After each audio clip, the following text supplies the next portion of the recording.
Hi guys, this is Jayashree.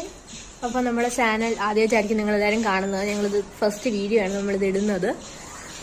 അപ്പോൾ സപ്പോർട്ടൊക്കെ ചെയ്യണം കേട്ടോ. നമ്മുടെ ഫസ്റ്റ് വീഡിയോ ആണ്, അപ്പോൾ എല്ലാവരും സപ്പോർട്ട് ചെയ്യണം. നമ്മുടെ യൂട്യൂബ് ചാനലിൻ്റെ പേര് ഗേൾസ് റെവല്യൂഷൻ എന്നാണ്. നമുക്ക് എങ്ങനെ പറയണമെന്നുണ്ട്, നമ്മുടെ ഫസ്റ്റ് വീഡിയോ ആണ് ആക്ച്വലി ഇത്. ക്ലാരിറ്റി ഒന്നും കാണത്തില്ല, ബിക്കോസ് ഫസ്റ്റ് ഇതായതുകൊണ്ടാണ്. നമ്മൾ ഫസ്റ്റ് ടൈം ആണോ, നമുക്ക് ക്ലാരിറ്റി ഒന്നും അത്ര ഭയങ്കര അടിപൊളിയായിട്ട് കിട്ടത്തില്ല. എന്നെ കൊണ്ട് കഴിയുന്ന രീതിയിൽ ഞാൻ എഡിറ്റ് ചെയ്തിടുന്നുണ്ട്. പിന്നെ പറയാന്ന് വെച്ചാൽ എൻ്റെ പേര് ഋതിക എന്നാണ്. എൻ്റെ പേര് തന്മയാണ്. ഞങ്ങൾ കസിൻസ് ആണ്. നമ്മൾ അടുത്തടുത്ത വീടാണ്. അപ്പം നമ്മൾ ഇങ്ങനൊരു ചാലഞ്ച് തുടങ്ങാം, അല്ലെങ്കിൽ ഒരു ചാനൽ തുടങ്ങാമെന്ന് നമുക്ക് പണ്ടേ ഒരു പ്ലാൻ ഉണ്ടായിരുന്നു. പക്ഷെ എന്തോ പേടിച്ച് ഞങ്ങൾ തുടങ്ങിയില്ലായിരുന്നു. ബിക്കോസ് ക്യാമറാസ് ഇല്ല, അങ്ങനത്തെ പ്രശ്നം. ബട്ട് നമ്മളിപ്പം എന്താ, നമ്മൾ ഒരു ധൈര്യത്തിൽ നമ്മളങ്ങ് തുടങ്ങി. ഞാൻ 6th ക്ലാസ്സിലാണ്. ഞാൻ 9th